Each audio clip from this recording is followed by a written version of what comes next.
Great movie. Hey everyone, how's it going? It is I, the real Randy Chavez, coming at you today with OMI Homie episode number 82, talking about OMI burns, VeVe users, and more. My co-host Crypto Rain. Everyone say hello, Dashi.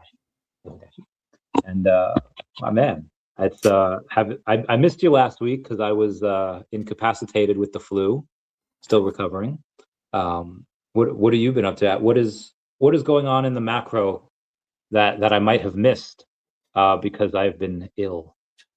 Such amazing stuff. Like, there's no magic crystal ball to predict the future, but you can see trends coming when you're looking at the right things. And so, like in 2020, it was hard to tell in the bear market exactly when the bull market would hit. By 2020, like all the right things were lining up. Like you had George Soros buying Bitcoin at $6,000. You had Elon Musk buying Bitcoin at $6,000. And that kind of started the trend, the upswing of Bitcoin. But later on, there was just all this bubbling to the surface where then by February and March, altcoins really started to kick off in early 2021. We're going through some of those momentum things. And a lot of people in the crypto space have been frustrated because this hasn't been like a normal 4-year cycle. It's been 5 years. And so some people are like, oh my gosh, the 4-year cycle is dead. Because if we look back, it's like, why does the 4-year cycle happen? Now, Bitcoin's halving is a big factor in that, but it's not the only factor. And we're realizing how critical this other factor is, and it's the money supply growth. So if you look back at the charts, guess what also coincides with altcoins really, really going up? And not only Bitcoin peaking, but altcoins having their cycle. The M2 money supply growth or interest rates coming down, causing a lot more money going into risk on assets.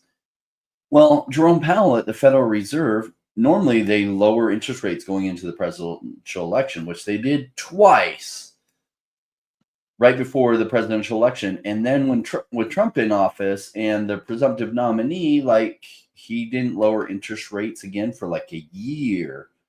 And he's taken forever to really bring down interest rates. So they've been lowering them some now, but they're still quite high. But it looks like Polymarket says this rate cut coming up, or this review period, they'll probably cut rates another 0.25%. But then into next year, probably some more. And Trump gets to replace Jerome Powell in May, if not sooner. So that's going to cascade a lot of money coming into riskier assets. Crypto has been one of the biggest beneficiaries of that in past times. But normally this would have happened a year ago. So doesn't it make sense why it's a 5-year cycle? Now, some people have given up and moved on and whatever. They're like, oh, crypto's a scam, crypto's terrible. And they haven't taken the time to really understand the mechanisms and haven't had the patience to let it play out and make the major gains for them that they came into here to experience. But those that are learning how to look at this right and have the patience to let it play out, the rewards are going to be amazing. So a lot of what we covered last week was crypto, the altcoin cycle, stuff related to OMI. Didn't get too heavy into VeVe collectibles and the latest VeVe news, because crypto altcoins and making money through crypto is a lot more my strength than the day-to-day things at VeVe. Agreed. I don't know about you, but a lot of what I've seen on TikTok, what I've seen with Bay's kids and other friends' kids, is that 6-7 is a big thing. 6-7 a big thing with your kids. What they do? What the kids do? 6, 7. I don't even know why. Total Golf saying, "Owe me to 67 cents." I like it. That'd be great. We would love it. Ben in Korea, love everyone here. Kuma, my guys, everyone going over. Yes, Kathy Wood says 4-year cycles are over. What's up, everybody? We're all waiting patiently for the spring. Careful, like what's thing? Kathy Wood says 4-year cycles are over, but what that does is it confuses people. It's like, look, cycles are not over, and they're not going to be over, but it's just not perfectly encapsulated in this 4-year cycle. Now, it may return to that, but clearly this hasn't been a 4-year cycle this time.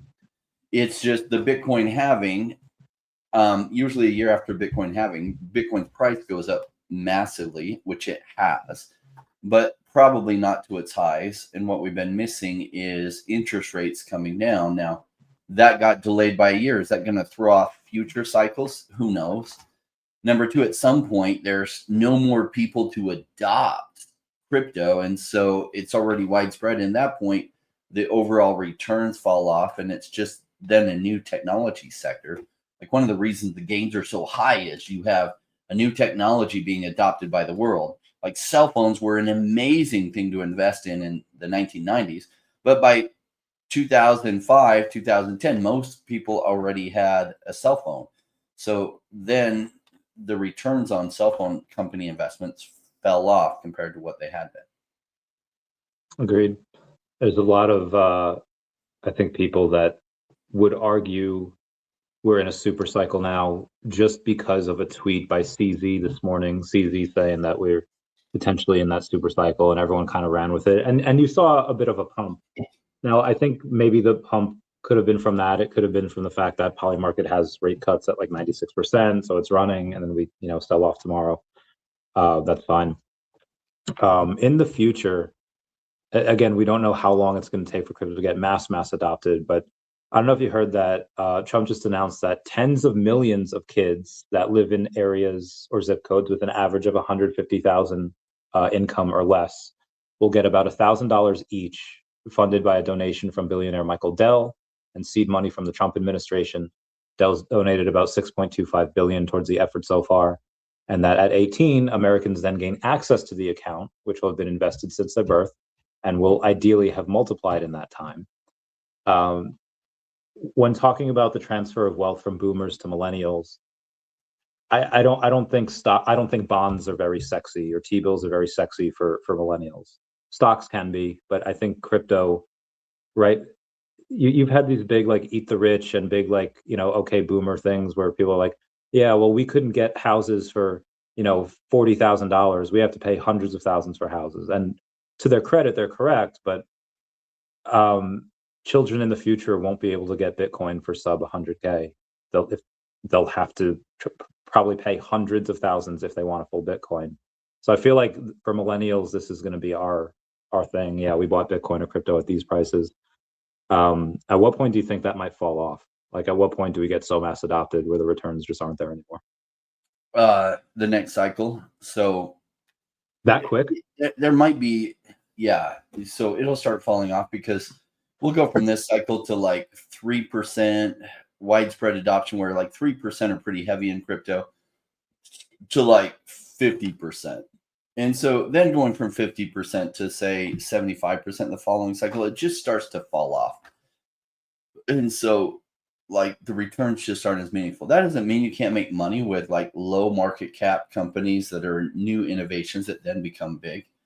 But the overall trend starts to diminish because one of the reasons it's so massively profitable is each cycle, a bigger pool of the world is adopting it. And even though some flitter away, like the core keeps getting bigger during the bear market. So this bear market has more people involved than the previous bear market. And that bear market had more people involved than the previous one. So it keeps gaining momentum. And this bull run will have more people involved than the last bull run. And so at a certain point, you run out of people to adopt unless, the aliens from Mars, make themselves known, and then they start buying crypto. And I don't know what they'd buy it with, gold bars, maybe. Maybe. There's been a lot of, I guess, negative sentiment. Not today. Today everything pumped, but recently because there was a lot of outflows from Bitcoin and from Ethereum, and they're correct, but the outflows aren't going to fiat. If you look at the data, a lot of the outflows are really just going into stable coins. So it's not people that are going in and they're saying they're done with crypto and they're packing it up and headed home. It's a lot of people that might have thought a bigger dip was coming, and or they're waiting for, they just want dry powder on the side for when things start to really go crazy. You have, I think, 22 trillion in money market assets. That's going to find a place somewhere. Obviously, we have these narratives that will run. Digital collecting, we think, will be one of them. Do you think that VeVe can kind of nudge into any other narrative outside of digital collecting, like metaverse they could possibly do. Yeah. Do you think they could possibly, if they could get into gaming, is that something that might be, is the juice worth the squeeze? Or is that just like, well, we tried that with the metaverse and, you know, a couple dozen people use it. We could try it with gaming, spend another $1 million. And just wanted your thoughts on what they should do and in that aspect. I think they should be the very best in digital collecting. Don't try to divert their attention towards blockchain gaming. Though if they can make a good enough VeVeverse, then they can allow other companies that are good at building games to build a game inside of it. That's fine. But you focus on being the best in the digital collecting narrative, because that's going to be a huge narrative. Like, you know, during the bear market, it's like August 2020. And of course, most people have washed out during the bear market. It's all the way in August. Like the bear market really started 2018. So by mid 2020, most people are dead and out of crypto, and it's terrible and what a scam. And they come out with this new idea of like digital video moments of NBA. And it was called NBA Top Shots. I was like, ooh, that's interesting. Totally makes sense why blockchain is needed for this type of digital collectible. You know, you're buying it from them like they have the NBA license, and when you buy a moment, you know you have that license. I was like, this is amazing. I think this is going to do well. And you know, I put $1,100 in, and within about 6 months, it was worth about $185,000. Why? This narrative is big, really big. Now, does it feel like that now? No, it doesn't. It feels the opposite. It's like, oh my gosh. But that's because we're not going through, like, green candles bring bigger green candles. So as money massively starts to move in here, the flood of people that will come in would overwhelm you. You'll be like in a crowded theater where like Justin Bieber, you know, is up on stage, and you got 15 million teenage girls out front trying to get in. Like, that's what it will feel like. You're like, whoa, God.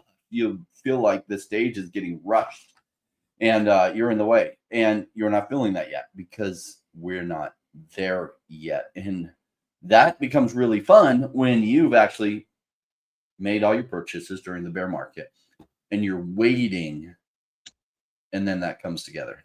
Like Justin Bieber's getting ready to be brought up stage, and all these girls are starting to fill the parking lot and starting to filter in, but the mass hysteria has not happened yet, but that is coming. Soon. That mass hysteria we've all been waiting for. Well, there was not a week ago, Moonbirds had the Burb box openings. They had just gone over and said like, hey, we're putting out this product. I don't know if they were trying to form a TCG or if they were trying to do a just physical collectibles in general. I don't know if they actually have a playable game with those cards or if they're just collector's items. But Star Wars just announced with today, it's with CCG and with Zero, what's the name of this? 036 Studio, about an actual TCG game, a trading card game. It will be digital, and you know they're getting into trading cards, natural game, and it doesn't appear to be on VeVe. I have my own thoughts on this and why it's probably good that VeVe's not touching it, but from an investor's point of view, when something like this happens in the digital space and it doesn't happen with VeVe, how does that make you feel? Look, I really wish David would have seen the vision with token card games like 3 years ago. But in order for it to be going well now with like launching these token card games on VeVe, they would have had to really start that like 3 years ago. I think, you know, David went to a conference about token card games and like opening packs and card collectibles. I just don't think that's been his experience. His experience been toys and comics.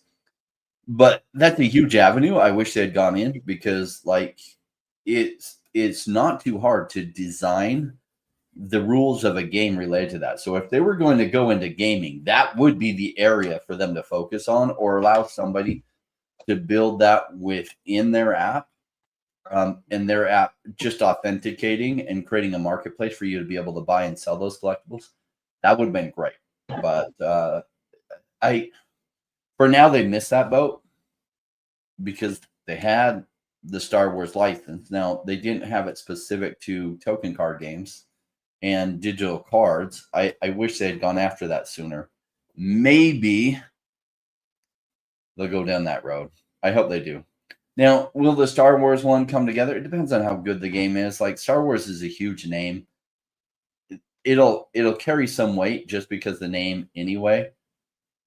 Will a lot of people play it? I don't know that actual Star Wars card games have ever done that well historically.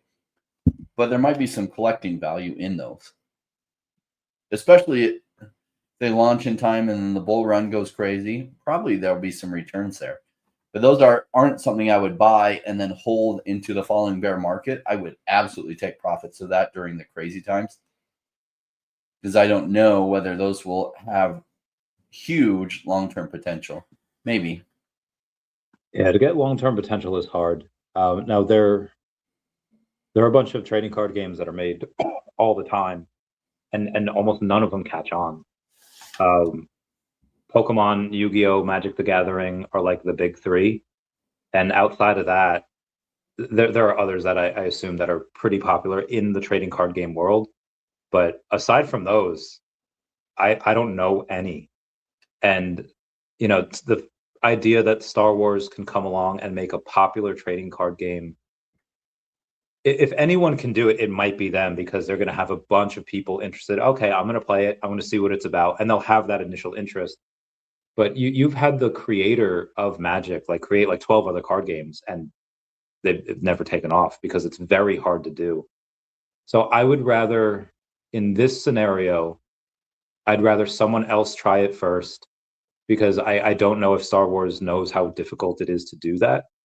I would rather somebody else take this challenge, because I would rather not take the challenge and then run the risk of somebody else succeeding versus trying and then failing, and then it's looked at as VeVe's failure, even though nobody succeeds at TCG. So that's why silver lining that they didn't pick VeVe. It's possible they could have picked VeVe and VeVe said no, that we don't want to do it, and that would have been great.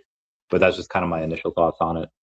One Piece is, I don't know anyone. I know one person that plays it, Rashid Al Farouk.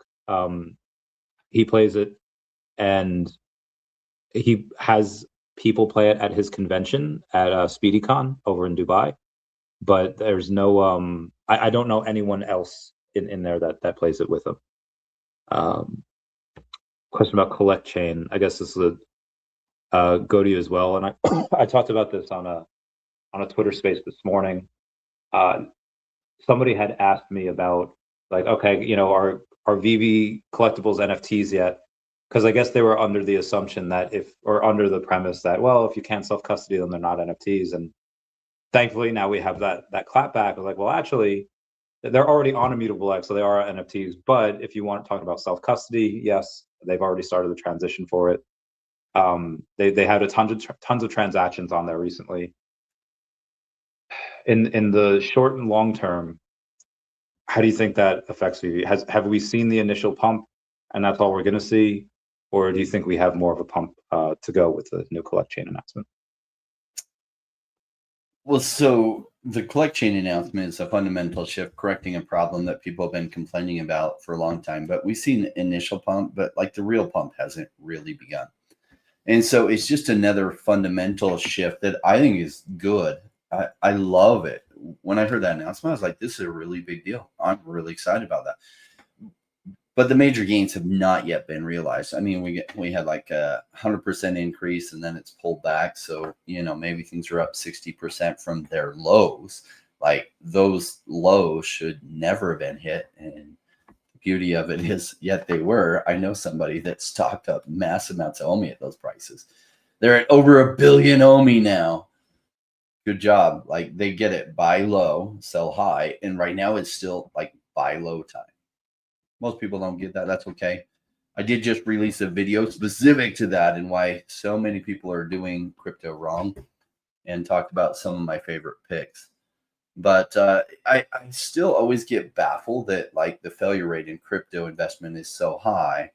But kind of to your point, like you were alluding to this indirectly just 3 minutes ago, of like what we're really doing here is we're early stage business investors. It's like, okay, is this token card game going to go well? Well, it's helpful to know that most don't do well. But people think, oh, I'm in crypto, and they just throw money blindly at whatever project without researching, okay, historically, how do token card games go? Okay, Star Wars license, have other physical card games done well? Like they don't get into the research. They're just like, yes, Star Wars, throw money at it. And it's like, it could go well. It's kind of like rolling the dice and you're trying to get a 5 or a 6, and sometimes you will get a 5 or 6. But I like to take bets where the odds are stacked for me. Like what I like about VeVe is I think digital collectibles is going to be a big thing in the future. They have the #1 digital collectibles app. They already have a big fan base. They've got some of the most amazing licenses, like so many of the most amazing licenses in the world already, and probably have even more that we don't know about. So like they're what I call a higher probability bet. And because their token price has been so punished by the bear market, they've got huge potential for an upside. That's the kind of bets I'm looking for. It's just early stage business investment. But so many people are new to thinking about the business metrics. And some of the people in crypto are literally 16, 18, 20. They're brand new to business in general. They've only ever been an employee. So they come in the crypto space and they're like, yeah, let me get this meme coin and let me get this. And they're technically investing in crypto, but they're investing by just throwing darts at moving targets. And they're not taking the time to understand what they're doing. And then they're mad when they lose all their money because probably they bought high, even if they bought the right projects.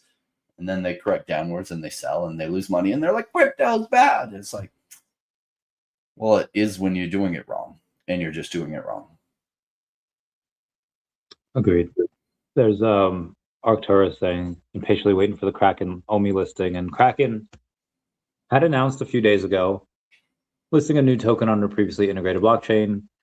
Bluefin Boost, Cooties, Open Campus, Ica, Lagone, Lava Network Lite, Loaded Lions, Map Protocol, MyShell, Navi Protocol, Nexo, Pepe Coin, Akomi, Sweet Name Services, Sweet End, Solve Protocol, and Minotauri. So there's a couple people that were thinking that was their marketing that they did. I don't think that's their marketing. I think they'll probably make a post about OMI at some point when they decide to go in and actually list it.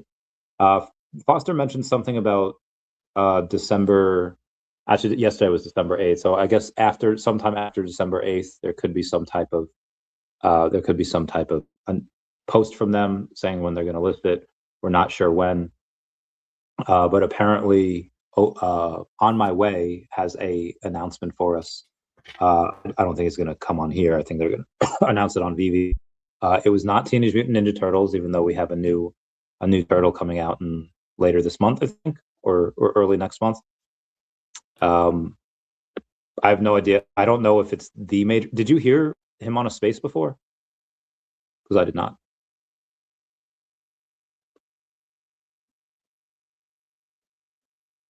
Did you have did you hear him on a space before talking about it? You asking me? Yeah. Because I have not either. I was looking for stuff and I was not able to do it. Well, guys, we'll keep you posted. Anyway, there's a new level 100 thing for the next 101 to 200 people that get to level 100. You're pretty high on the list. Do you think you'll make that? Maybe. I put most of my investment dollars into OMI rather than VeVe collectibles. Yeah. So, like, would I love to have been in the first 100? Like, I had enough money allocated into VeVe's ecosystem through their token and VeVe apps, but I put about 85 to probably 90% into OMI and only 10% in the collectibles. And I still have a ton of collectibles. I think I'm level 80 something. So will I make it in the first or the second batch of 100s? I don't know. Like if I went massive into a bunch of collectibles, maybe, but I don't know. it would be kind of cool. I do love like VeVe stuff. I'll have some of my VeVe collectibles for forever. But one of the big things that brought me into the VeVe ecosystem is I love things that go up in value. I love letting my money work for me. Like, I don't know who else here is like, I don't know if lazy is kind of the right word. It kind of is and kind of isn't, because like I'm willing to put in 105-hour work weeks if it leads to me never having to work again. So this idea of letting your money make money for you, to me, is so fascinating. It's like, okay, cool. How can I be on a beach for like 6 months and like, or, you know, private yacht through the Caribbean and doing, or the Mediterranean, doing all these cool things. And I come back and my bank account is like way bigger than it was before. Well, only through making your money make money for you, or that's the best way. And so this early digital collectibles investment space was fascinating to me, like Batman and then Superman, and then they got Marvel Comics, like holy cow, and they got Disney. So part of me is my inner nerd that like loves this stuff. But 80% of it is the investment behind it. That's like cool. So I think OMI outperforms on average what the VeVe collectibles do. So that's where most of my money is gone. Though part of me is like, dang it, I would have loved to be in the first 100, even the second 100 VeVe collectors. Should I have allocated differently? Part of me says, yes, I should have. The other part of me is like, OMI's going to do so fine. You won't worry about it. You know, buy yourself an extra Lamborghini and make yourself feel better. The tears will hit those leather seats. Be like, we'll be fine. So there was a Decentraland, I want to say upgrade. They launched like a music festival with some experiences, and they had like some unlockables on there as well. And a lot of their community was getting like excited about it. I don't know how many people outside their community was ready to take a look now because of it. But I guess the question is like, again, I think the VeVeverse is beautiful, and some people make exquisite work, and it's art. But again, there's not a ton of users, not a ton of people are excited about it. Is it something where you think, okay, if we just allocate enough resources to it until the metaverse narrative hits, it'll be good? Or is it like, we spent a lot on this, not a lot of people are using it, we shouldn't spend too much more on it? Why spend too much more on it right now? That's my bigger question. Like, probably just to get ready. Like, yeah, they can get ready for a bigger adoption wave if there's specific things that they want to do, like being able to have more people interact in the same rooms. Like, I remember 2017, 2018, first time I heard about the metaverse narrative, and it was this project called Decentraland.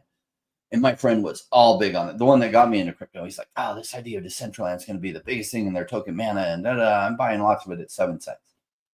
And then 11 cents and he was buying Decentraland during the late 2017 bull market. And he made some money on it. I think he took some profits, and it went way, way down. And then when Decentraland like finally launched after all this build up, and you could own land in it and stuff, really cool concept. I remember I went in this thing. There's like, yeah, if you get in, you can win these prizes. So I got in, and there's like 15 other people, and I'm like jumping around. I'm like, this is so damn boring. I'm like, damn, I guess I never thought through this, but like, I'm bored to tears. And now I got to wait around for 45 minutes for them to do like the drawing on who the winner is, which I didn't win. And I was like, oh my gosh, like, well, shoot. So then later they did another thing where you could win some things by going through and doing these different things. And I ended up winning some legendary items, which was cool. But boy, what a pain it was. And I was like, oh, this idea of metaverse, I guess I never thought through, like, how cool is it really? Now, specifically to what VeVe is doing is it's an expanded showroom, which is amazing, because what do people want to do with their digital collectibles? They want to show them off. Now, the one thing I think they could work on that would make the VeVeverse much, much bigger is make it easy to link to from your socials, so that, say, from your Twitter account, somebody can click on your link, go into your VeVeverse showroom, and walk around from their browser. I vote yes on that. Anything else, don't do it. That, yes, because then, like, people who have massive money, who I hope come into VeVe, that's what I'm betting on. They want to show off their cool shit. They want it like a social flex. Like, do you think in Dubai and Abu Dhabi, where they pay like $10 million for a single digit license plate number, do you think they keep that car in the garage where nobody sees it? No, they take it out and drive it around because that's the way you can see that they have such a cool flex. So if you make it so people can socially flex their super rare VeVe items easily on their socials, which everybody's using, well, then you're going to get way more traction and adoption. So, like, if you're going to do anything on the VeVe-verse right now, that is the focus. Anything else, like, what are you doing? Don't spend the resources except for that. Spend the resources. Get that ready. Because when the bull market goes crazy, you want Justin Bieber on his Instagram to say, hey, check this out. Link is here. And then people link on it, and then they're running around. They're like, well, he has one of these. I want one of these. And then other people that have way more money than Justin Bieber are like, fuck Justin Bieber. I'm going to buy 100 of those. You know, that's what I want. Clearly, I have strong opinions on this. I still remember one time in an interview, Ozzy Osbourne was asked about Justin Bieber. I was like, the fuck's a Bieber? And they just had no idea who he was. I was like, Ozzy, my man. They wound up doing a Verizon 4G commercial months later for like the Super Bowl, where they were talking about 4G coming up and the thing. Anyway, many people, a lot of fudders, not that Arcturus is a fudder, but going to this question, they had said that, you know, OMI's in it's a second cycle token, it's in an old narrative. You know, what's a good way for them to get a pop the second time around? Since it's not going to be the new kid on the block, it'll be something that comes back. I'm not saying that it'll be retro, but what's a good way that they can stand out compared to others? So one of the big arguments I hear from people is like, oh, the second time around cryptos don't gain traction. It's like, that's not true at all. A lot of cryptos don't gain traction, but then a lot of them do. So why do some gain traction and other ones don't? Because some suck.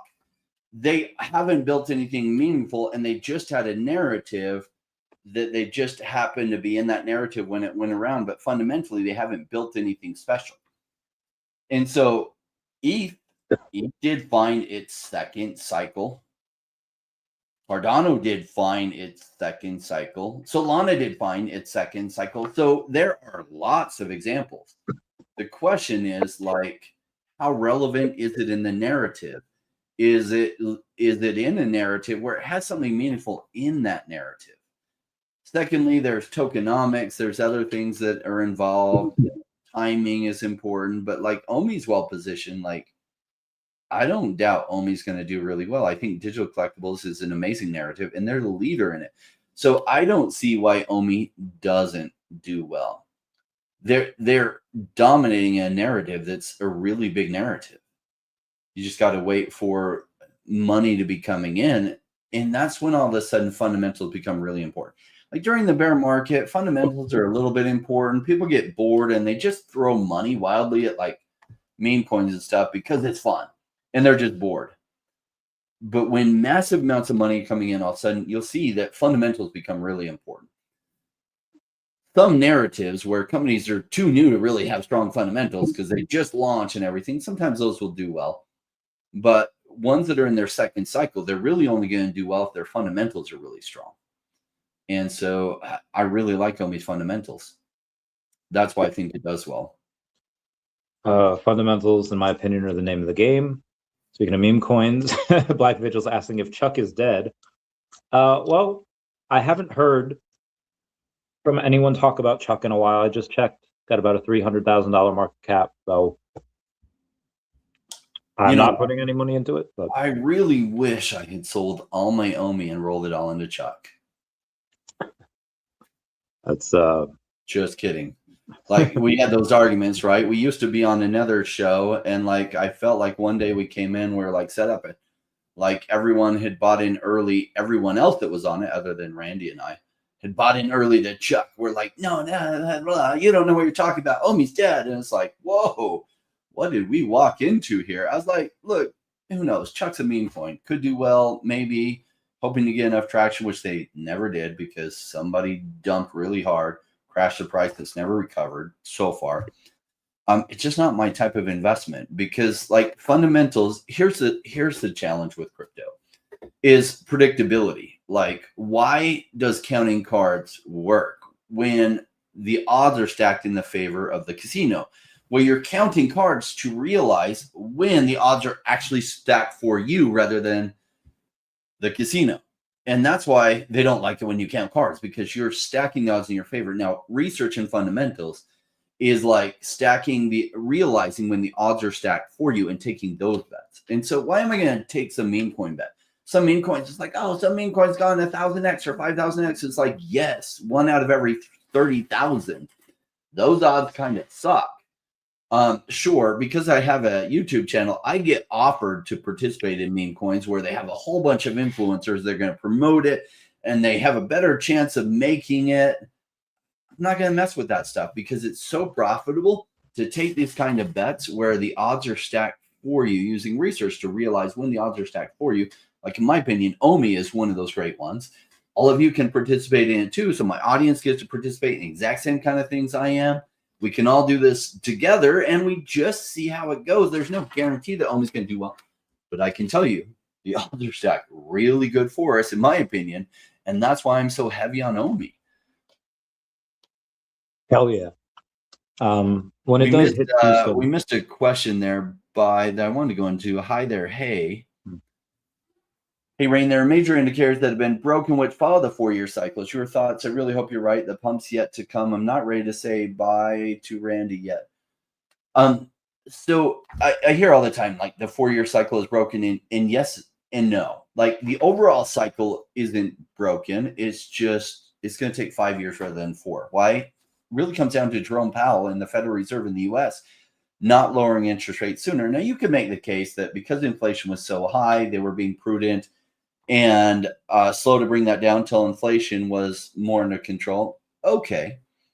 Maybe it was political. Maybe it was that. But for whatever reason, interest rates have stayed really, really high. So the M2 money supply growth, which is usually also come every 4 years, just like the Bitcoin halving, and those two things coincided, is what made the market really pop. And so the market hasn't really popped to the upside yet. So a lot of people are like, oh, 4-year cycle. It's been 4 years. We've seen all the things, and then it's going to go down. It's like, no, we haven't seen anything yet. It's still coming. And yes, I know so many people are telling me I'm wrong on that. That's cool. We're going to see how it plays out. I say the odds are stacked so good for this coming wave of money that's preparing to come into crypto, like you can't even imagine. Those who are in my private Discord know. If you've been following the channel, we call it the Crypto Adoption Channel, and the amount of articles in there of the money that is pouring in from institutions into crypto, like, you see the wave coming. A lot of people that just follow random channels on crypto and stuff, it's like the blind leading the blind. Realize that most crypto YouTubers are not rich through crypto investment. If they have a big enough channel, they might be making $100,000 a month by advertisers, but it's not from actually making good investments themselves because they're not very good at this space. They're just good at talking about it. Kind of like during the gold rush, people made a lot of money selling shovels to the miners, but they had no idea how to actually help you find the gold. They just sold you the shovels. Cool. There's a place for the people that are good at that. But I often hear in that story, it's like, oh yeah, nobody made money actually mining for gold. And that's not true. Some people made complete fortunes mining for gold. The ones who became really good at it. And they made far more than those selling shovels. But the bigger thing is, oh, don't focus on that. Just sell shovels to the miners. It's like, I don't know. I'm here because this is where the gold is. And you can make amazing money by becoming good at it. Not only that, as you learn these skills, it will apply to other things in your life. So it's all about the skill of figuring out how to let your money make money for you. Because I don't know about you guys. I don't want to put in, well, I'm already at a place I don't have to put in 40 hours a week anymore. That ended for me in 2021 because of one cycle, one bull run after preparing during the bear market. And a second one that you're prepared for can, like, you can live whatever kind of crazy lifestyle you want if you maximize your use out of those 2 cycles. So that's still ahead of us. It's coming, and great. It's good that so many people are saying it's not. You would expect that, because remember, 95% of people do not make massive gains in crypto. 95%. So as it sounds like I'm 1 out of 20 people saying this, it's because I am 1 out of 20 people saying that this massive thing is coming up, and that 19 people disagree with me. Perfect. That's what I want to hear. It's like the dentist and Trident gum, the or Orbit gum, whatever it's called. So I think there's also, I don't know if it's attention span. You talk about recency bias, where a lot of people, they don't have a fundamental understanding of where value comes from, and they'll take a look. And most people that will kind of make fun of you or poke fun of you for it will be people in like your family or like friends, especially if you haven't been right about certain things before. You'll go on and you'll have a sound investment, and it'll be down in crypto, especially if you buy it in the bull market. It'll be down for years in the bear. And every Thanksgiving, every Christmas, well, yeah, how's that funny money working for you? You rich yet? And that's why a lot of people, get out. They don't make it. And I had heard that from, because again, they're not looking at the underlying business. They're not, and granted, most cryptos don't have underlying businesses. Most of them go on like vibes and memes, and it's ridiculous how some of those make money. Very small percentage, but you have people that have never run a business before that are telling you like where to put. Like ask someone, they'll give you their opinion. Their opinion is probably not backed by any type of logic or data. It's just what they know, and what they know might just be a little bit of knowledge that could be very dangerous. And even when you have a good investment, a lot of times it doesn't make money. Or if you have somebody that has a little bit of knowledge and they say, look at Tesla, they're not profitable, they're not making money. It's okay, well, let's go deep into that. Why are they not profitable? Is it because they're not selling anything, or are they taking what would be profits and putting it into making new gigafactories and making new vehicles and it's like, okay, well, the reason they're not profitable is because they're doing X, Y, and Z. And like you said, that's why a lot of people don't make it in stocks, in business, in crypto. So yeah, you take a look at OMI and it's like, okay, this chart looks dead. It's an entire narrative, but the underlying company still makes money. And they've been giving OMI more utility than 99% of any other crypto out there. Even like utility tokens. Like, yeah, you can use our token to buy, this merch, these shirts, these hats, these NFTs. And it's like, okay, that's good if you could have that, but why am I buying these NFTs? And if it's I'm just going to make up a name, like Cool Cats, that might have actually been a project. It's like, yes, you can take the Cool Cat token and you can buy Cool Cats, but why is that why would somebody want to buy that? And it's like, well, if you have an underlying story, if you have like a comic book, if you have like a cartoon, cool, that could be nostalgia, that can connect with people. But they did this really interesting thing where they didn't have any of their own IP, VeVe, because they knew that whatever they made would be writ small by any minor comic book character. So they partnered with Marvel, and they partnered with Disney, and they partnered with all these people, and they might not care about David and Dan's story and their passion for their own IP, whatever they put in, but they'll care about Spider-Man, and they'll care about these things. And I think it's only a matter of time before the greater nerd fandom comes in, and they want to collect in a different way, where they run out of space. They don't have to worry about sunlight or temperature. They just have it in there. I know I've gone on this long-winded thing here. So time for fun question. Normally hits 2 cents. What's the first sport car you're buying? So for those that are in my private group, you guys know that I drive like just a Ford Fiesta still. Yes, I could have bought a nicer car. Is it like I've had $100,000 investment go bad for me during the bear market that just went bust, and it's like I'm driving around a $2,200 car, and it's just because of delayed gratification. Could I buy something way nicer? Yes, but then I got higher insurance costs and other things. And I've been putting everything back in the crypto that I can, because I don't know about you guys, but my goal is to be like, have hundreds of millions, not just like 2 million, 3 million. I already hit those numbers. Like, my goal is crazy numbers. Why? Because I want to be able to put half into passive income assets and live really, really, really well off those passive incomes. So my goals are pretty crazy, and I'm willing to squeeze my spending still, even though I don't need to anymore. Just have a nice. But my first thing I'm going to buy isn't a sports car. It's a super crazy truck.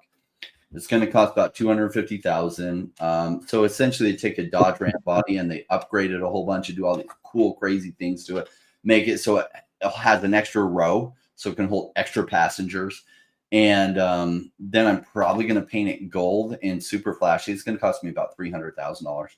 Then I'll start buying the sports car for supercar for every day of the week. So, yeah. So, and viewers, I'll take you on that journey, right? So not only buying the vehicle, I'll probably go down there to where they make them in Florida, but then, do a video with those guys. And then there's a company out of Japan that I want to do the painting. They do amazing paint jobs, like incredible.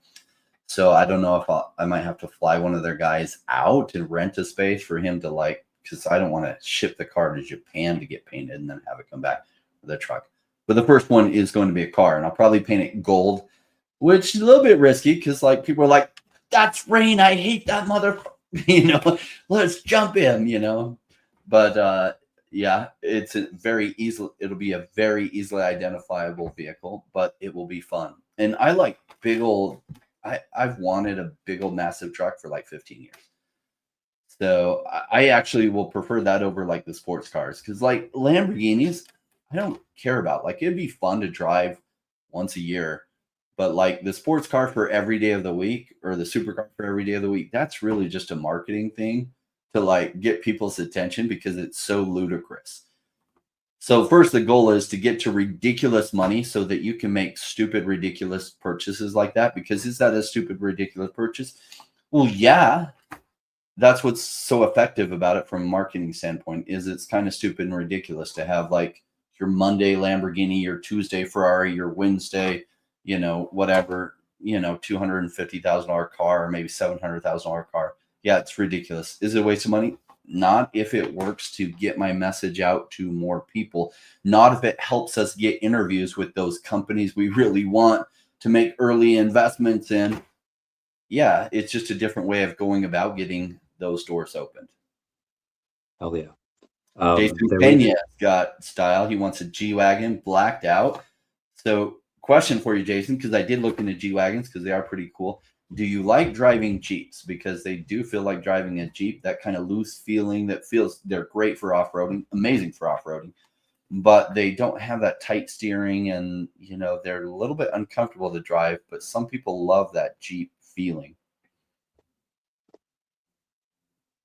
Let him answer that. Cybertruck, which I don't know if that's considered like a supercar. It is really cool though, bulletproof. Definitely want that. And then I want a 67 Chevy Impala. This car I've wanted for like nine years now. I want it. Are you going to put money into it to get power steering in it and like? I mean, I don't want to like do shit up with like, like the crate, but maybe like I don't want like an iPod jack, but maybe if I get a Bluetooth in it,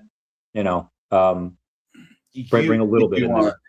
You do want power steering. Well, so I grew up driving on a vehicle without power steering and stuff. Power steering makes your life so good. And so I worked for a company writing their deals, and they had a whole bunch of shit in the garage. One of the things in the garage was a Porsche with a second Porsche with replacement cars, but this is an old Porsche, right? So I bought everything in the garage for like $10,000 and like had a friend partner with me to fix it up and everything. Driving that Porsche sucked. Holy shit. I was like, I hate not having power steering.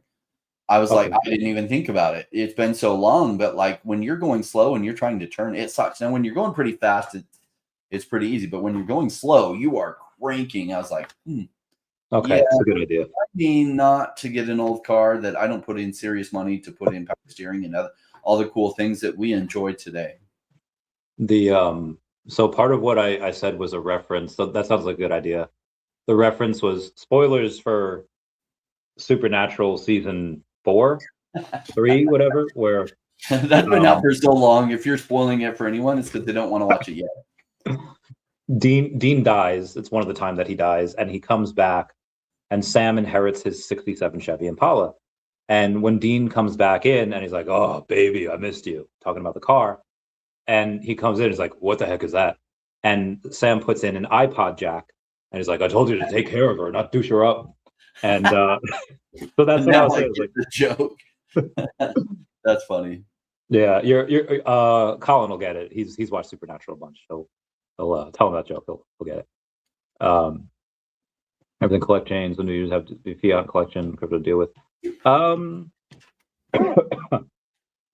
No, I think people are pretty familiar with Stacker. I think all the burns are in there. Collect chain is just the thing that it's on. So I don't think Stacker really needs to change. Would you concur with that? Like there doesn't need to be like he might not know that like collect chain is being built by Stacker.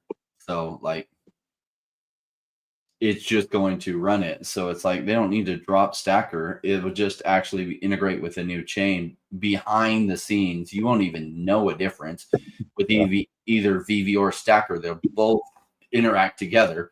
But now through Stacker probably or through VeVe, I don't know. Now you'll be able to export it to your own wallet if you want. What's up, everyone? Hope you're doing well.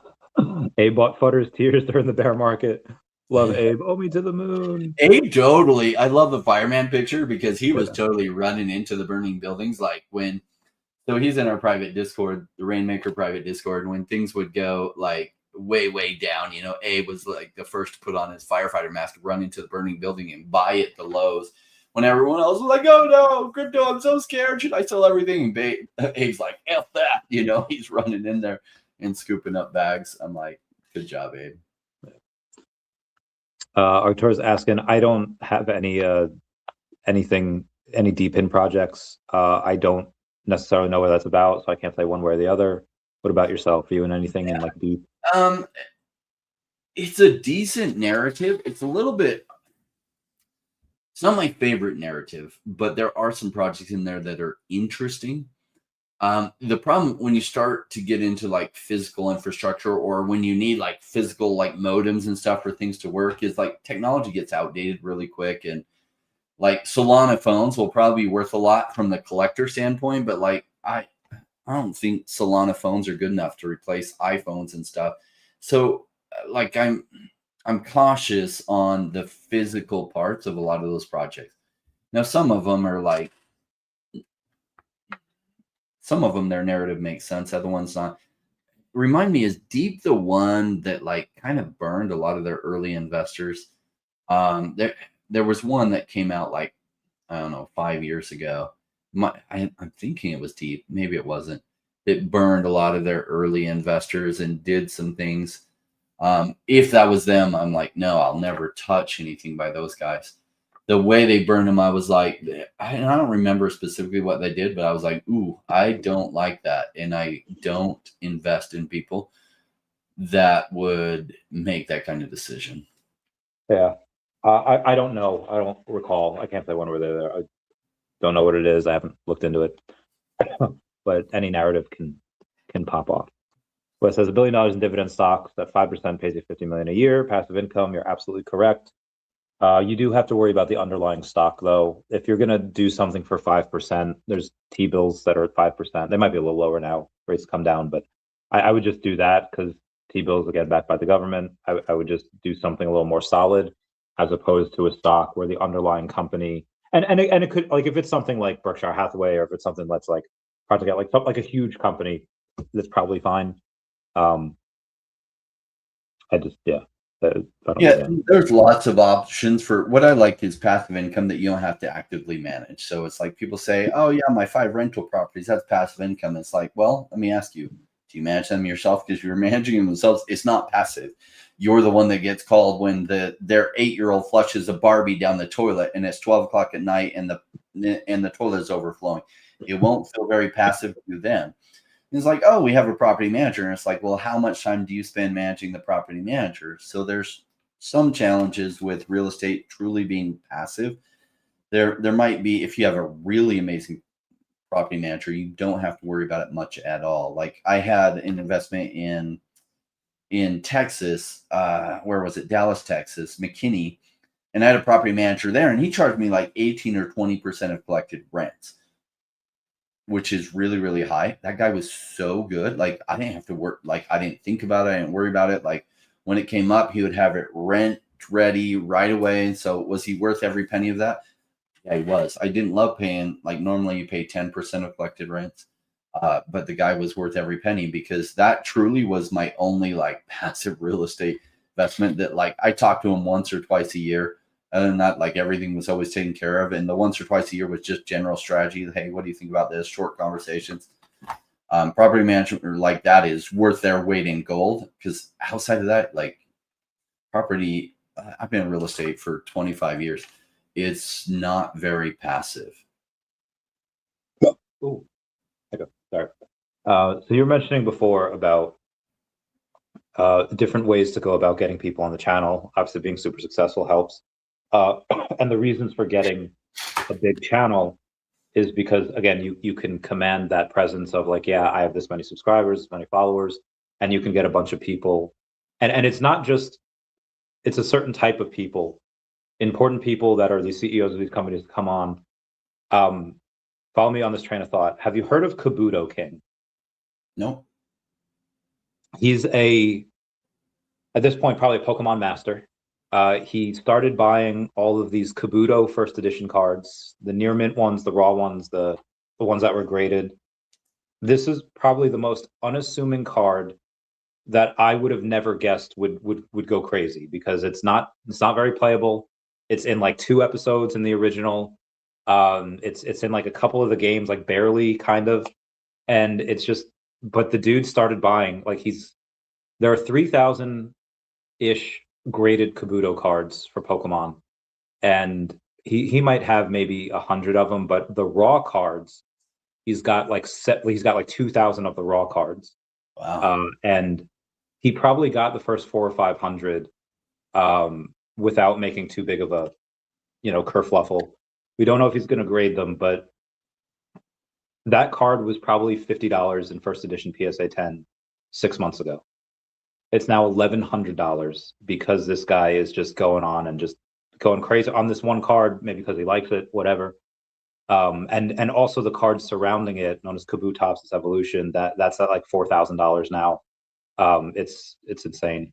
But the reason I want to ask about this is because this guy wasn't really known before. He was kind of an unknown person, and now he's got 50,000 followers on X, and a signed card of his where he just printed Kabuto King, sold for $51,000 in an eBay auction this week. Logan Paul got outbid. The last 5 seconds, he put it up to 51,000, and then one of like the Pudgy Penguin people put $51,100, and Logan Paul's like crash out. He's like, what? $100? Like it was so bad, because we've all been there. And part of the reason it got that high was because he had donated all of it to St. Jude's Hospital. He was trying to get the fees waived for that, so he could donate more as well.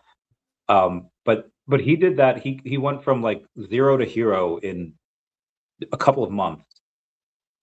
What do you think we could do if we decided to go in and be like, yeah, we're gonna buy all of the princess bubble gums from Adventure Time, and like, and again, not that we would do that. The amount of money we would make from that would be negligible compared to what we could just do in other stuff. But I think a lot of people are missing the influence factor of not just being able to command presence, but kind of dictating where some of that money goes. We have that opportunity, I think, with DEVVE over the next couple of weeks, maybe months, maybe weeks, though. where we know a lot of people, we've helped a lot of people get into DEVVE, helped them buy it. They're probably going to be like, okay, what's next? Obviously, one of the things that I'm going to DCA into is OMI, and I want to get $1 billion plus OMI, maybe 2 billion. How seriously have you thought about that responsibility of like, okay, a couple 100,000 here and there is one thing, but when there's like millions or tens of millions of dollars that we can direct, that's a horse of a different color. Have you thought about that? Well, yeah. So it's a microphone effect, and you see some people that have large channels, right? And a lot of them will sell their influence for. I was looking at this video on BitBoy and what he was charging during the bull market of 2021 for sponsored content. And the reason is because if he just covered things, it would go up. And so like that microphone effect has to be used responsibly, right? Which is what I like is like, I'm here for life-changing gains in crypto. Like for those that want an investor who has a YouTube channel, like that's what I specialize in. I'm not an amazing YouTuber. I'm just a really good investor in sharing with people the principles that make me good at this. I'm not magic. I just have learned what are the principles for sound investing. I've learned to research companies so that I'm taking odds that are stacked in my favor, but like not every bet even works out, and people can be successful following this. So it's like a duplicatable thing. So even with the microphone, as long as we're reviewing projects, like on the crypto side, we're reviewing projects that we like the fundamentals about, then great, because it's like, because you can get a big enough microphone, you can pump something even if there's no fundamentals behind it, just because you're buying it. For example, Crypto Banter, and I like him, but it's funny, he's like, yeah, every investment we've made has been a winner for the last, 18 projects. The only 2 that I lost money on are the 2 that I secretly didn't tell you all about. Okay, so listen to what he really just said. I made money on these 18 because essentially he bought them, and then he talked about it to his audience and they went up. And yeah, he made money. But the 2 that he was subject to the rules that everyone else was subject to, he lost money on. So it makes it seem like he's a really good investor. He is better than most of your YouTubers are not very good investors. I know I'm being snobby on that. They're just, some of them are good at talking, which people want to be entertained, right? Or they're just talking about what's going on in space, which is fine, but they're not good at analyzing like all the different mechanisms behind it. Crypto Banter at least has a finance background and everything, but that's the microphone effect that you're seeing there. And so like there is some concerns that you get so big. If you're talking about projects that don't have strong fundamentals, you'll pump it way up. Your audience is buying this project because of it, and then they get dumped on because there's no fundamentals to begin with. And I worry about that. But you can use the microphone effect for fun things too, and that's what this Pokemon purchase is. It's just a fun thing. Kabuto, where it's just like it's a collectible card. You're creating its own value through the story, but like Pokemon values generally have accepted value. He's just making this character now famous where it wasn't before. And that's fun and fine, as long as your audience kind of knows that's what you're doing. And it sounds like that's exactly what he's doing. And it's also fun because he's then like the Kabuto, like king, like of like this card, and he dominates it. Could we do something like that? Yes. If we did do something like that, we'd be transparent with our audience that like, hey, we're having fun with this and buying a bunch, so that like you all have like good information on what's going on here. So will we probably do something like that? Only if it's fun, like, like for a VeVe collectible. Yeah, totally. That would be fun. Like we decide we're going to stock up on something like Darth Vader commons, which I'm a big fan of, or something else, and we just go crazy and buy up 50% of the supply. That'd be funny. And then I get drunk one night and burn my supply. No! Whoops, dang it. What was I thinking? I shouldn't have taken Patron and acid together. I just saw a video of, I assume it was a scientist. It might not have been. Some germs on a slide, and then they pour some tequila into a thing, and they take little drop of tequila, and then it just sterilizes the slide. All the germs die. I was like, I've never seen such a positive ad for alcohol that makes me want to drink and like destroy all the germs in my body. I know it's not how it works, but it seems like it. We should tell Abe that that's for Moonshot Price for DEVVE, please. We're actually having the DEVVE founder Manu Chowdhury over on the podcast. We'll be streaming with him on Thursday at 12 p.m. Eastern Standard Time.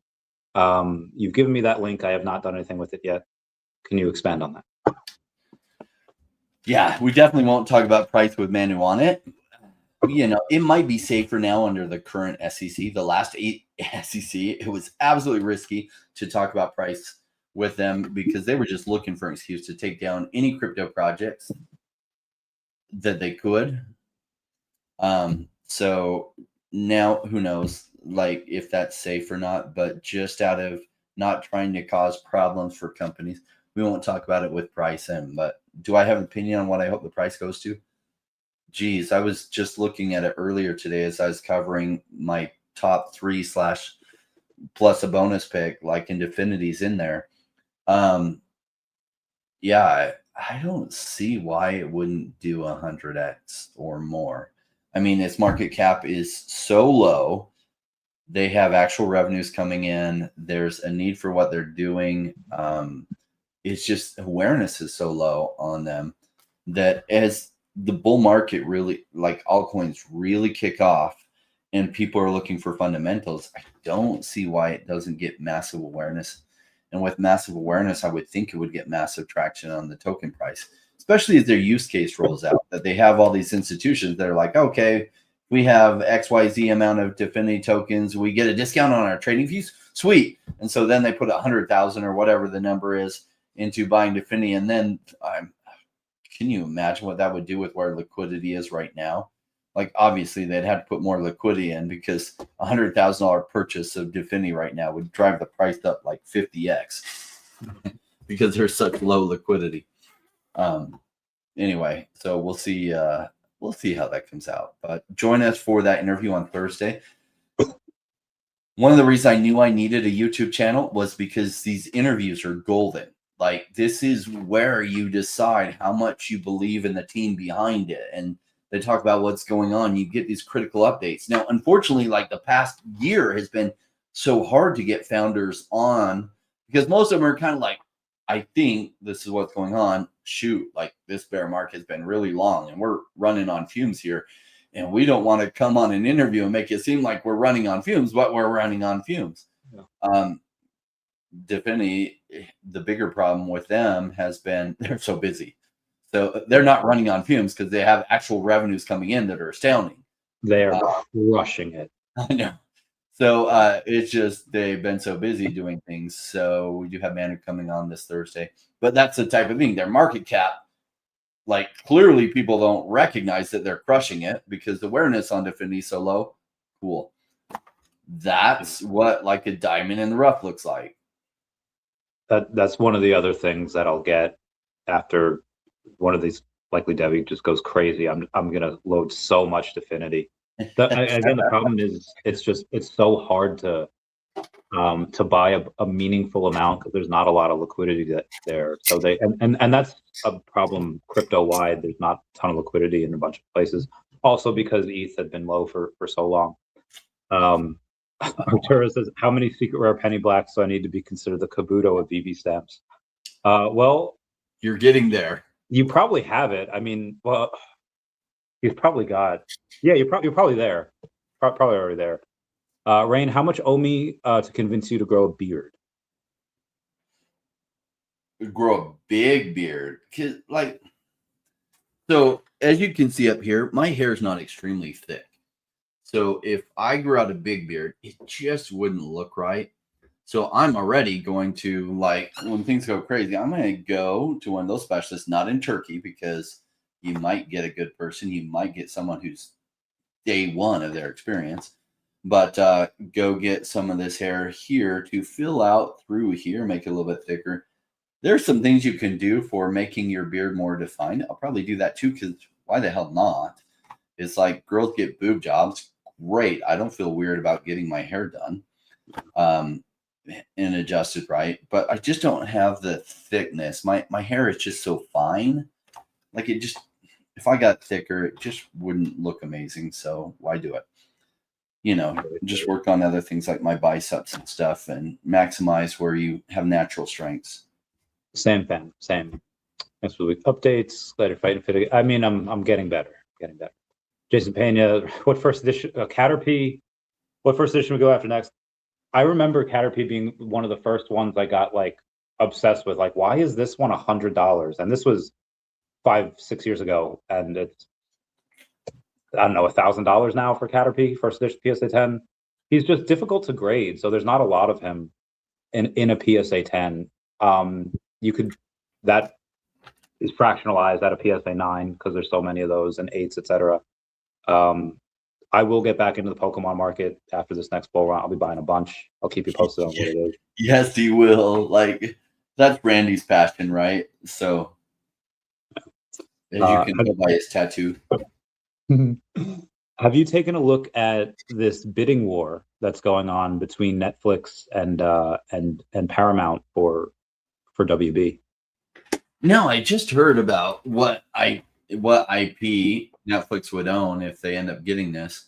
So, but I didn't realize there was a bidding war. I just saw that story for a second. I was like, oh, interesting.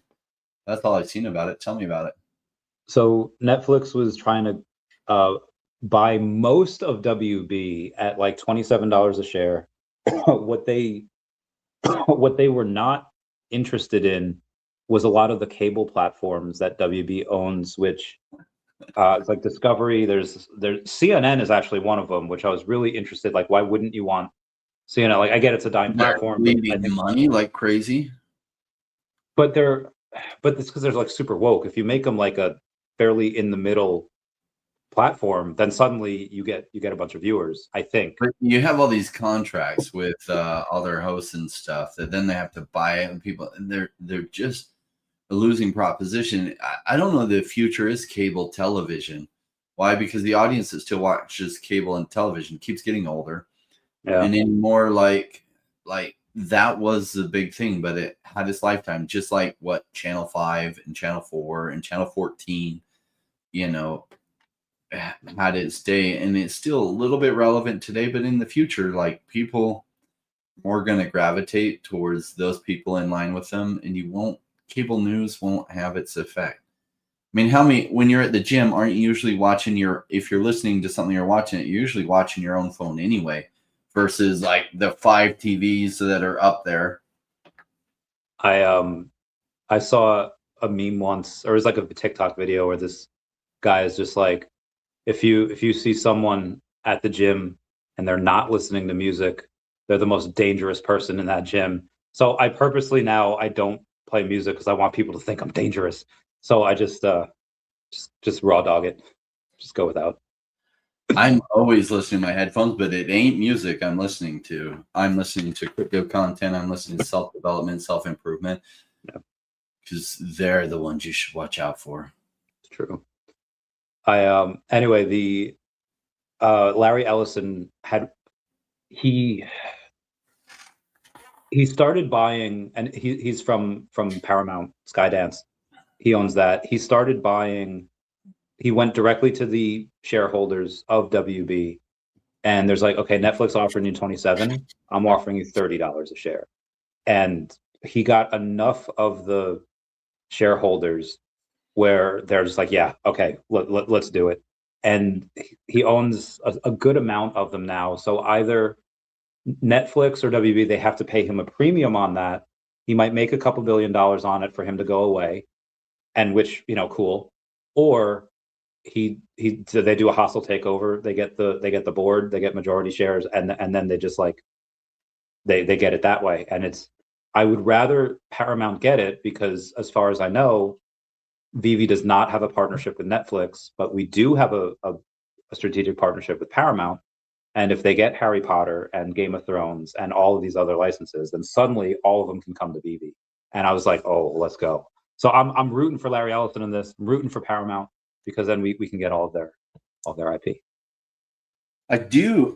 I do get concerned about consolidation of media into too few hands, but because I would actually like to see an antitrust against, certain Google-owned things like YT, because their politics, they have too much control. Like, it's good that Twitter is getting into video because I want a decentralization. Because like my channel got flagged 2021. I had some opinions that turned out to be way correct, but they were very politically incorrect to say. And I was growing at 4,000 viewers or subscribers per month. And all of a sudden it dropped to like 200 and then 100. And then it went negative. And we were still in the middle of the bull market. And I was like, wow, okay. Well, they didn't like what I said. So they've got too much power that they totally can mess you up on one platform if you don't agree with their politics, even if you turn out to be right. So I didn't like that. And I don't like the consolidation of media into too many people or too few people fans, because then there's huge power. And that if they don't like what you have to say, they can silence you. I don't like that kind of world. I like that kind of world that's like, yeah, there's multiple platforms. Okay, they're not going to carry my stuff. That's okay. I can build a huge out here. But for a long time on video, the only player really going is, YouTube. Too much power. And I don't want to see that with Larry Ellison either. It's like, okay, I don't know him that well, but I think we agree on some things. Even if I agreed 100% with him, I still wouldn't want too much consolidation in one person's hands, because then politics can come into play. I want everybody to be able to make their arguments without fear or favor, right? So it's just like, cool. Because sometimes I learn something. I have some very, very socialist friends I don't agree with much, but sometimes they make some good arguments. I'm like, I like that. And I want a place where they can make those. Same. So agreed. This is where my greediness comes into play, because You're right. I want VeVe to get Harry Potter and DC Comics and Lord of the Rings and Game of Thrones. So what if people are going to get mass manipulated on a political level in the future and could affect our freedoms? Well, as long as VeVe gets. I do feel better with Twitter having. Look, I want YouTube to have competition with Twitter video, and hopefully there's like another player, because that does balance it out. So it's like, if he owns a lot of traditional media, that's going to lose its power over time, because people can. What I love about YouTube is that people can make their arguments on it. So I just didn't really like it when YouTube started getting into political censorship. But if there's just one platform that thinks one way, because Google is very, very left leaning, so it's not too surprising the way they went. But Twitter is a different overall bent towards that, and I'd love it if there's a third that's even more different, so that just there's always a place for you to go that you can make your arguments. Because traditional media, it's so expensive to get your stuff on there anyway. I don't know. Good point. We'll see. So not they're not, Paramount's not going to call us up and be like, hey, Randy, hey, Rain, what do you think on this? So whatever's going to happen, happens.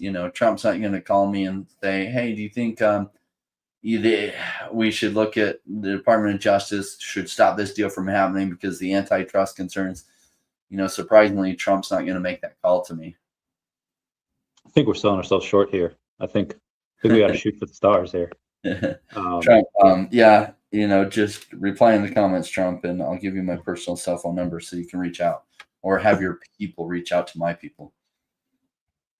Shout out to Emily saying thanks for all the content. I think it was him and VeVe Kiwi, where their top channels that they watch in the YouTube year are us. We're 1-2, baby. Let's go. Yes, that's awesome.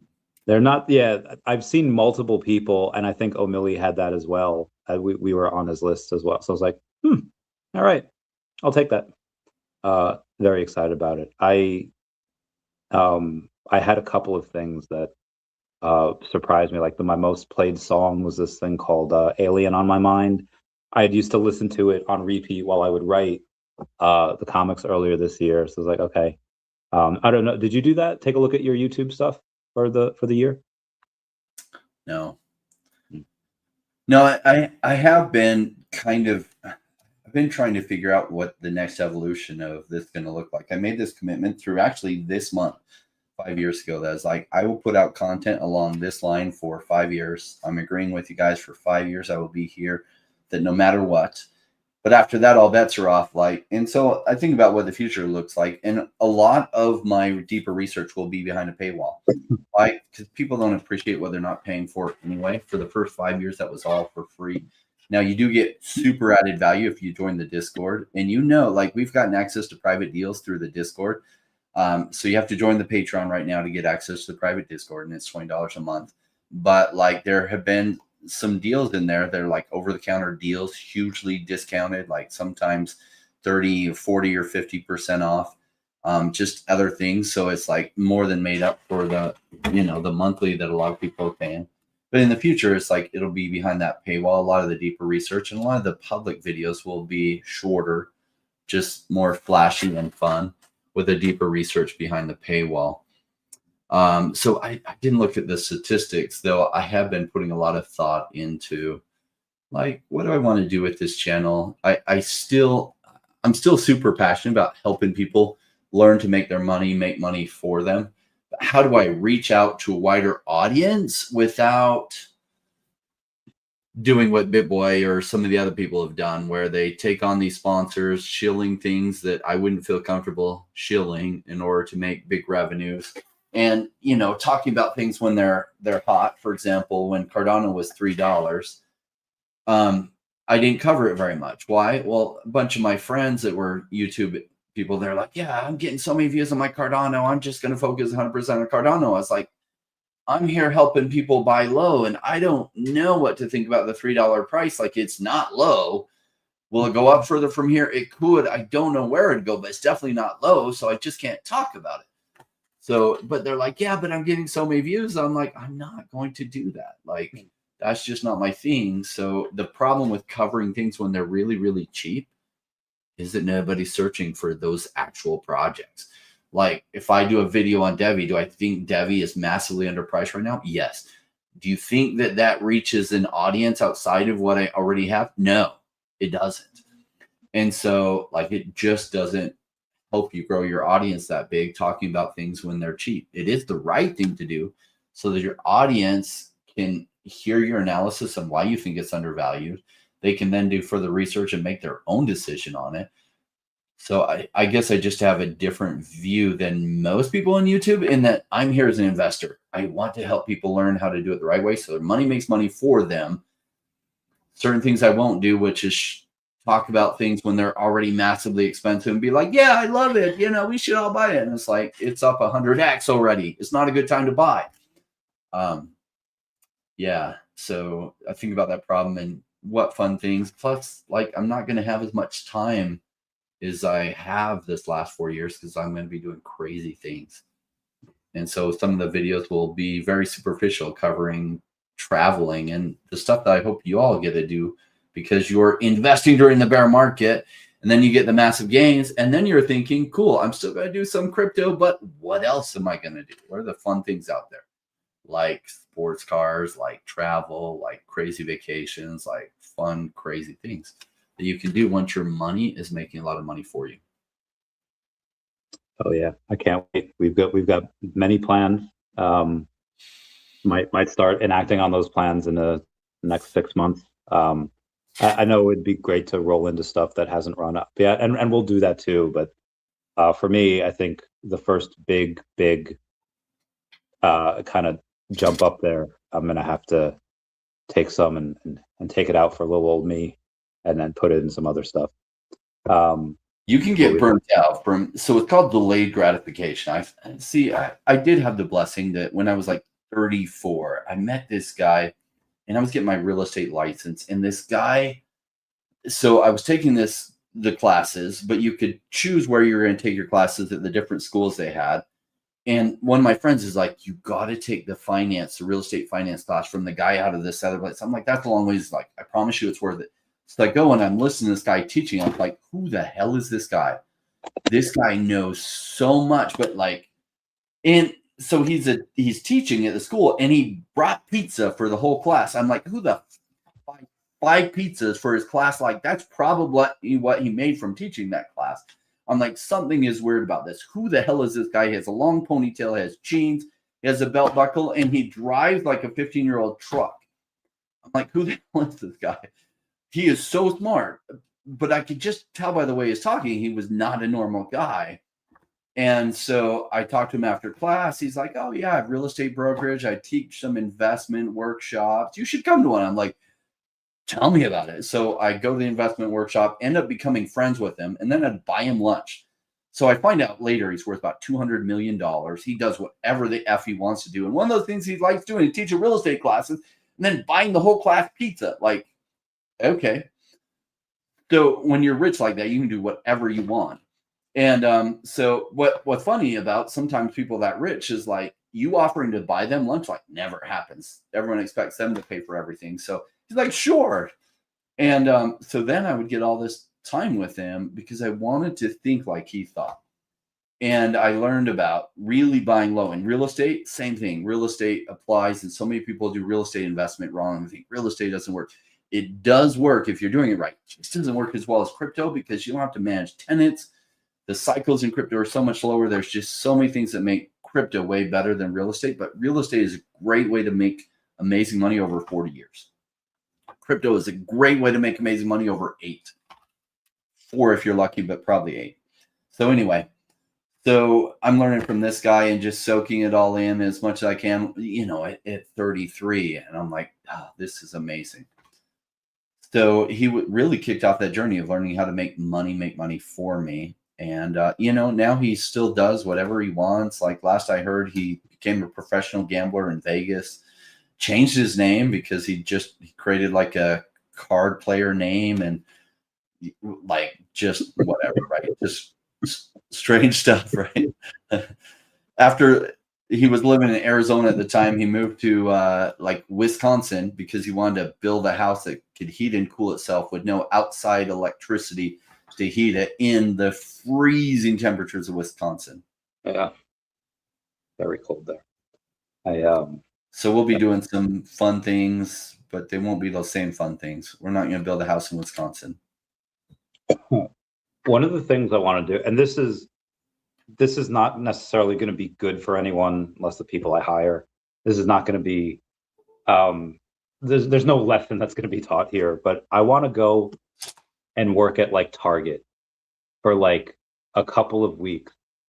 And I want to get, I want to play like the character of just like, you know, yeah, military vet. And I'm just trying to re-go into civilian life and then have a helicopter land on the roof, and then guys in like suits with like other guys like come in and be like, Captain Chavez, we need you for this mission. And I'd be like, can't you just send you know, like Bergerman? And I was like, sir, they have Bergerman. And I'm like, oh, good God. And then I just get escorted out by all these people. And then all the workers the last few weeks be like, what the heck just happened? Is that a helicopter? He just leave, and then just leave like a legend. And oh, that would be so funny. Kind of like undercover CEO, but like you're not the CEO, but like undercover Chavez. That would be awesome. Yeah, I've wanted to do that for a while now. That's so funny. All the people that worked with you, your boss who treated you shitty because like, oh yeah, this vet, blah blah blah blah, and they like bring your like $250,000 watch, you know, when they come pick you up. I was talking about watches the other day, and a bunch of people here are really big watch people. And they're talking about like, yeah, buy this for functionality and buy this for whatever. It's like, I was never a watch dude. I don't know anything about them. I kept that watch that they give you in basic training for like 3 years. That was like the best watch I ever had. That was so good. That's sentimental value. Yeah, it was pretty legit. It was just functional. It worked. There where you shoot. It was pretty cool. I think that's all I got for today. You got anything else before we bounce? Yeah, I just close with this. Like, look, I know a lot of FUD has been super high, and people are worried that like the bull market is not coming and it's over. And there's a lot of voices saying that. That's cool. They have their opinions. They're wrong on that. Like, the bull market is really just begun. Like, sure, I don't know how high Bitcoin goes this cycle. I do think it'll be a super cycle, but I don't know that it's going to be a super cycle. I just say the odds are pretty decent that it's a super cycle. And the odds are really strong that the altcoin rally has not really hit yet. Now, that's coming. ETH is probably about to pop in the coming couple of weeks. And then that will roll into the other altcoins either sooner or a couple months later. But it is coming, and you're in the right place at the right time. If you're taking the right actions right now, this next year is probably going to go pretty crazy for you. Hell yeah. These are one of those things where I was talking with someone about an investment recently, like today, and they're like, and I told them something that I was doing, which I would not recommend to anyone. Obviously, anything go to zero with little or no notice, and never put anything in that you are afraid to lose. Only put in what you're willing to lose. But that line is different from everyone. And I said, like, hey, I'm gonna do something a little crazy, probably not recommended, but I'm gonna take out some money on credit cards. I'll leave enough in there to pay, and I'm gonna get some more crypto. And one of the guys that I was talking to is like, listen, I did that last year, and it would have worked out better had I not done it. And I was like, okay, I understand that. I'm not doubting you, but that was last year before this tariff war. That was last year, before, a lot of things were uncertain. Now we're getting pretty and again, I could be wrong. And in this time next year, I could wind up saying, yeah, I shouldn't have done that. I should have waited another 8 months before I did it. But for me, if I want to get as much crypto of solid projects as possible that I know stuff is coming in, I have no problem paying like a 15% interest rate on some of that when I could make some of the payments. And is it risky? Yes, but for me, it's worth it. Randy's single, and he's got his expenses down really, really low, but that is a risk that like increases your leverage in certain ways. It's like the more you increase your leverage, the riskier it overall is. It'll break. Well, Randy's in a position, you have tons in crypto already. And because you're single and you can control your expenses more, like if you're married, like that can ruin your marriage. That kind of risk. Randy's not married. So I didn't have a marriage to ruin. It can make things difficult. When you're single, it's like, oh, shoot, I have all this credit card debt and I can't pay it back right now. Well, they can't enforce it very much other than taking your credit to zero. Well, not zero, but 400 or whatever. So like, is that a risk I advise against? That's a risk I advise against to everyone out there. Like, that is super risky. Agreed. And again, I would not recommend it to really anyone except maybe like my past or future self. Like, see what happens. And, you learn. Either way, you're going to learn. So your future self will either be really happy with you or trying to sue you. I need to sue my past version of myself. That didn't go as well as I had hoped it would. It's like when you go in and be like, I shouldn't have this second bowl of ice cream, but that's future Chavez's problem. And 30 minutes later on the toilet, they're like, my past self now. That's so funny. I love you, Randy. I love you too, man. All right, let's talk off camera for a little bit. All right. All right. I will catch y'all later, everybody. We'll end the stream. Bye-bye.